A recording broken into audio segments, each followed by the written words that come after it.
Assalamualaikum warahmatullahi wabarakatuh. Rahayu, rahayu, rahayu.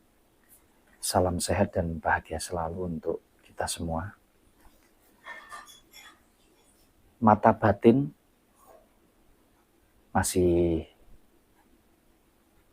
sering ditanyakan oleh dulur-dulur ya. Karena memang Mas Wahyu pernah mengulas di video-video sebelumnya tentang bagaimana sih cara membuka mata batin. Karena memang ini banyak sekali dipelajari, yang boleh dibilang ini merupakan sebuah kemampuan yang luar biasa ketika seseorang memiliki kemampuan untuk membuka mata batin atau melihat sesuatu yang tidak menggunakan mata dohir kita.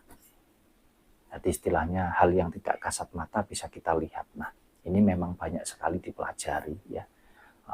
Untuk para leluhur kita di zaman dahulu yang jelas ya kemampuan, keahlian atau ilmu-ilmu seperti ini memang banyak sekali dilakukan khususnya di zaman-zaman kerajaan dulu ya. Nah, lalu ketika sekarang kita mencoba ya dulur-dulur ya untuk mempelajari membuka mata batin. Karena banyak sekali yang bertanya ke Mas Wahyu, bagaimana sih caranya yang lebih spesifik cara membuka mata batin itu sendiri bagaimana? Nah, Mas Wahyu ingin sampaikan kepada panjenengan semua. Karena memang Mas Wahyu ini ingin mengajak panjenengan ini untuk selalu belajar. Belajar tentang semua hal khususnya yang berkaitan dengan kehidupan kita. Nah, tentunya untuk menjadikan kehidupan kita ini jauh lebih baik ya, dulur-dulur, lebih positif. Kita nggak sampai salah di dalam melangkah, kita nggak sampai salah di dalam mempelajari sesuatu hal. Nah, ketika kita bicara tentang mata batin, itu banyak sekali yang entah itu, mohon maaf, mungkin mengaku-ngaku bisa membuka mata batin, bisa melihat sosok ini, sosok itu, dan lain sebagainya. Bahkan ada juga orang-orang yang katanya mempunyai kemampuan yaitu indigo ya, orang-orang indigo yang katanya bisa melihat sosok-sosok gaib yang nggak bisa dilihat secara kasat mata dan lain sebagainya. Jadi kalau kita bicara tentang mata batin itu sendiri ya dulur-dulur, sebetulnya semua manusia itu punya potensi untuk kita bisa mempelajari keahlian tersebut. Akan tetapi kalau untuk saat ini ya, mungkin bisa dikatakan langka sekali ya, 1001 bahkan, untuk orang-orang yang mempunyai kemampuan untuk bisa membuka mata batin. Bahkan mohon maaf, mungkin orang-orang yang mempunyai keahlian atau kemampuan tersebut mungkin akan bersembunyi. Tidak akan dengan mudah untuk itu digunakan seenaknya sendiri, tidak. Karena untuk orang-orang ya yang mempunyai kemampuan-kemampuan yang luar biasa ini, pasti beliau-beliau ini akan bersembunyi. Istilahnya akan apa ya, delik, nyingit, nggak akan dia dengan mudahnya untuk muncul menampilkan apa yang beliau punya ya. Nah, mata batin sendiri itu sebetulnya adalah ketika ini dulur-dulur, kita ini mampu melihat sesuatu hal ya dalam bentuk apapun sebetulnya, tidak hanya tentang makhluk-makhluk gaib, tidak, tetapi termasuk juga tentang benda atau bahkan orang yang mungkin disembunyikan atau bersembunyi ya, intinya yang tidak bisa kita lihat dengan kasat mata.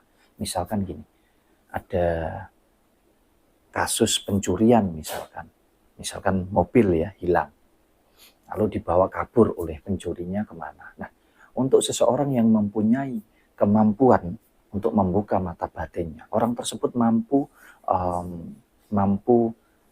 menerawang ya, mampu melihat dengan jelas, bahkan detail banget mobil itu untuk saat ini berada di mana, disembunyikan di mana, posisinya di mana, lokasinya di mana, bahkan yang menyembunyikan ciri-cirinya seperti apapun tahu semua.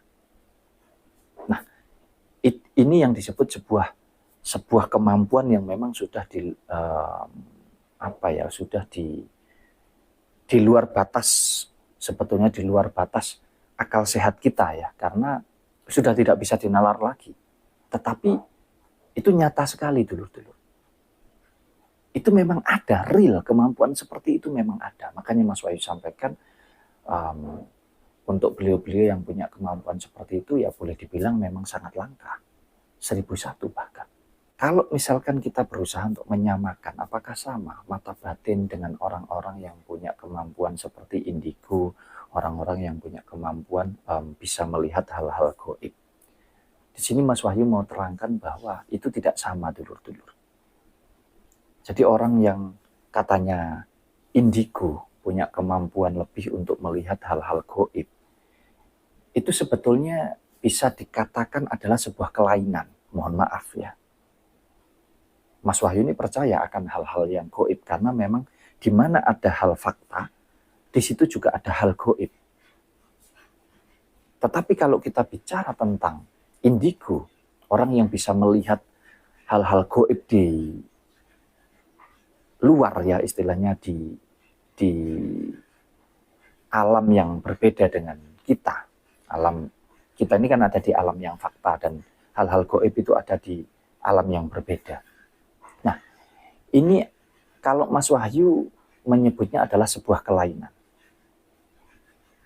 Nah, karena apa? Karena harusnya kita sebagai manusia normal, ya kita kalau menggunakan mata dohir kita, ya kita bisa melihat sesuatu hal yang memang fakta, yang memang bisa dilihat oleh semua orang.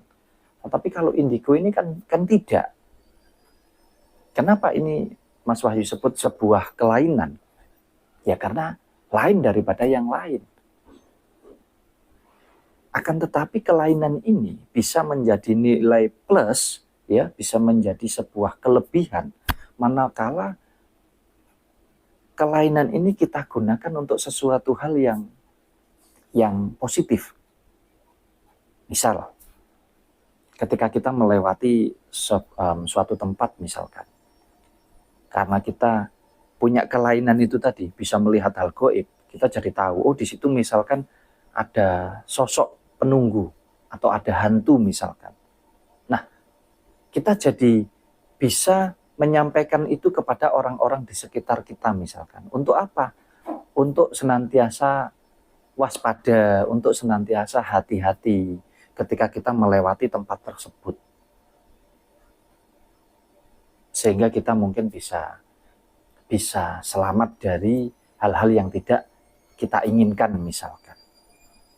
Biarpun ya di sini Mas Wahyu sampaikan bahwa untuk makhluk gaib, hantu dan lain sebagainya itu tidak ada apa-apanya dibandingkan kita.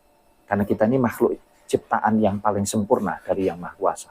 Jadi kita mampu mengalahkan semua itu atas izin daripada Yang Maha Kuasa. Jadi tidak usah takut ya. Nah, tetapi kembali ke urusan tentang indigo tadi ya, kelainan yang bisa kita manfaatkan menjadi sebuah kelebihan. Jadi di situ kita bisa jadi tahu, kita bisa jadi senantiasa berhati-hati, kita tidak sembrono ya dulur-dulur. Akan tetapi ketika kita tidak mampu memanfaatkan kelainan itu menjadi sebuah kelebihan. Mas Wahyu kasih contoh begini. Orang yang indigo ya, punya kemampuan untuk melihat hal-hal gaib itu tadi, yang Mas Wahyu sebut sebuah kelainan, tapi tidak mampu memanfaatkannya untuk menjadi sebuah kelebihan. Contohnya adalah ketika kita lagi jalan, terus kita lihat ada sosok gaib misalkan. Terus kita bisa melihat dia juga. Atau bahkan mungkin ketika jalan kita berpapasan, akhirnya kita berusaha untuk menghindari. Terus habis itu ada yang senyum ke kita, kita ikut senyum. Atau mungkin ada yang melotot ke kita, kita jadi melotot. Padahal kita ini lagi kumpul dengan banyak orang misalkan. Ini jatuhnya kan menjadi sebuah kelainan yang negatif. Karena apa? Karena hidup kita jadi terganggu. Kita yang hidup di alam nyata ini ya, yang semuanya serba fakta, serba kelihatan secara dohir dan bisa dilihat oleh semua orang. Akan tetapi tiba-tiba kita menghindari sesuatu hal yang tidak bisa dilihat oleh orang lain. Ini kan jadi nggak bagus gitu loh, jadi nggak baik gitu. Atau tiba-tiba kita ketakutan sendiri. Ini kan ya makanya Mas Wahyu sebut ini sebuah kelainan. Akan tetapi tinggal bagaimana kita mampu menggunakan atau memanfaatkan kelainan kita tersebut menjadi sebuah kelebihan. Karena sesungguhnya kita sebagai manusia ya harusnya normal. Kita bukan tidak bisa, tetapi ada kalanya memang ya tirai itu terbuka. Tirai antara tirai alam gaib dan alam fakta itu ada kalanya. Jadi kalau untuk kita yang normal itu begini, misalkan tiba-tiba tanpa kita sengaja tirai alam gaib itu terbuka, atau memang sengaja dibuka oleh makhluk-makhluk gaib itu yang memang menampakkan diri ke kita. Kita jadi bisa lihat. Ya itu istilah orang Jawa kolo-kolo. Tadi kadang-kadang awake dhewe iso ketok gitu. Itu pun masih tergantung daripada pola pikir kita atau rasa kita. Itu kalau menurut Mas Wahyu. Tadi makanya ada orang yang punya rasa takut berlebihan, maka orang tersebut akan sering sekali atau mudah sekali untuk melihat hal-hal gaib. Berbeda dengan orang-orang yang punya keberanian, ini bahkan kadang ingin ketemu aja dengan hantu aja nggak bisa. Ya karena tentunya karena mindset, karena cara berpikirnya yang memang bisa masuk bahkan ke dalam keyakinannya bahwa dia nggak takut dan dia nggak yakin, nggak percaya sama sekali dengan hal-hal begituan. Nah, itu bedanya ya dulur-dulur antara mata batin dengan indigo. Karena kalau kita bicara mata batin memang kita bisa melihat hal-hal yang memang tidak bisa dilihat oleh orang lain, tetapi mohon maaf bukan hanya makhluk gaib. Jadi kalau orang punya kemampuan mata batin itu bahkan bisa membaca apa yang ada di dalam pikiran orang lain. Apa yang ada di dalam hati orang lain. Bahkan belum diucapkan saja, kita sudah tahu. Kita sudah paham apa yang ada di dalam pikirannya orang tersebut dan apa yang ada di dalam hatinya orang tersebut. Dan ini bukan hal yang mustahil, bukan hal yang aneh untuk para leluhur kita di zaman dahulu. Para mbah-mbah kita di zaman dahulu. Karena memang orang-orang di zaman dahulu ini, beliau ini rajin sekali, tekun sekali di dalam mempelajari unsur kehidupannya. Nah, kalau kita bicara kita sekarang, apakah bisa kita mempelajari ilmu tersebut? Bisa, sangat bisa, semua bisa. Tetapi kita harus mampu menggunakan alat yang mana nih di dalam tubuh kita untuk kita membuka mata batin kita. Nah, jadi harus sering diasah, tidak mudah. Tidak bisa dipelajari hanya dengan amalan ini, dengan tirakat berpuasa berapa hari, tidak bisa. Karena kalau kita bicara tentang mata batin di situ, kita bicara tentang bagaimana kita sering mengolah atau sering mengasah batin kita. Dan itu dibutuhkan konsentrasi yang luar biasa. Dibutuhkan fokus yang luar biasa. Akan tetapi kalau kita memang sudah terbiasa, ya, kita sudah terbiasa melakukannya, Mungkin kita nggak perlu lagi dengan semedi, dengan memejamkan mata sudah nggak perlu lagi. Bahkan dengan ngobrol begini aja kita bisa tahu kok. Kita bisa menerawang kok dengan jelas. Nah, tetapi kalau mata batin ini dihubung-hubungkan dengan kita membaca masa depan, nah ini Mas Wahyu sudah bukan tidak percaya ya, tapi boleh dibilang ya kurang percaya, karena buat Mas Wahyu tidak seperti itu. Apakah masa depan tidak bisa diramalkan? Ya mungkin bisa-bisa saja. Seperti halnya ketika Mas Wahyu berusaha membaca unsur kehidupan panjenengan melalui hari kelahiran, hari weton, karena memang ada pakemnya. Kita bisa membaca karakternya, bahkan kita bisa membaca kita bisa membaca tingkatan kehidupan kita secara duniawi. Oh, mungkin di usia sekian akan mengalami fase kurang bagus ekonominya. Di usia sekian akan mengalami fase ekonomi yang jauh lebih bagus daripada usia sekian. Nah, hal-hal ini tentunya bisa kita baca menggunakan hitung-hitungan hari kelahiran atau weton ya. Tetapi kita tidak bisa memastikan dari apa atau dari mana kita akan mengalami fase-fase tersebut.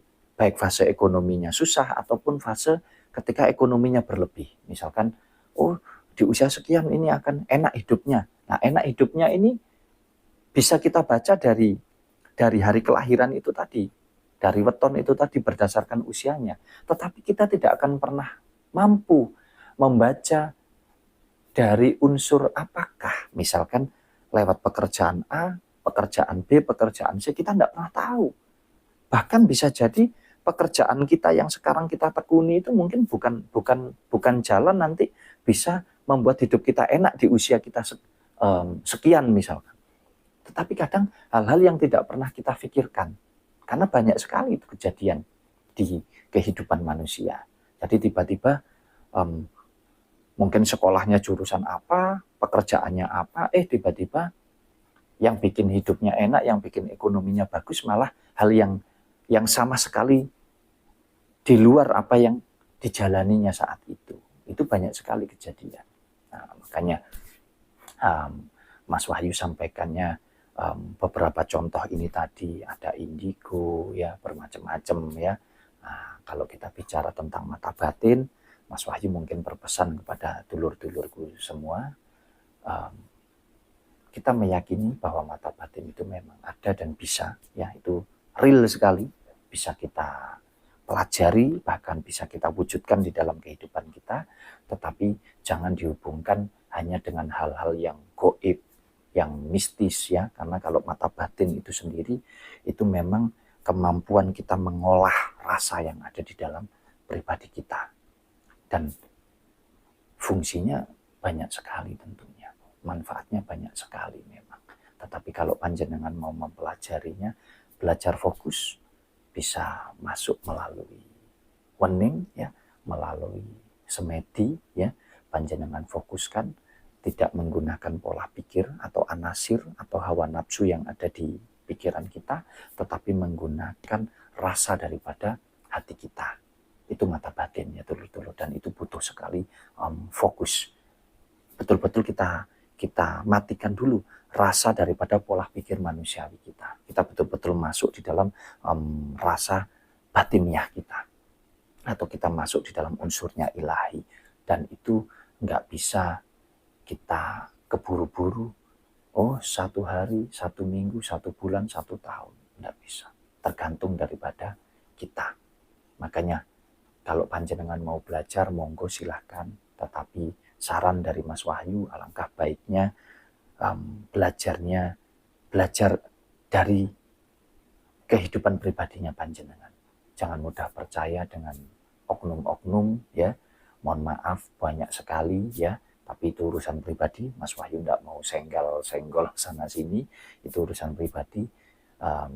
Niat atau tujuan Mas Wahyu membuat channel Sinau Urip ini hanya kita sama-sama belajar ya.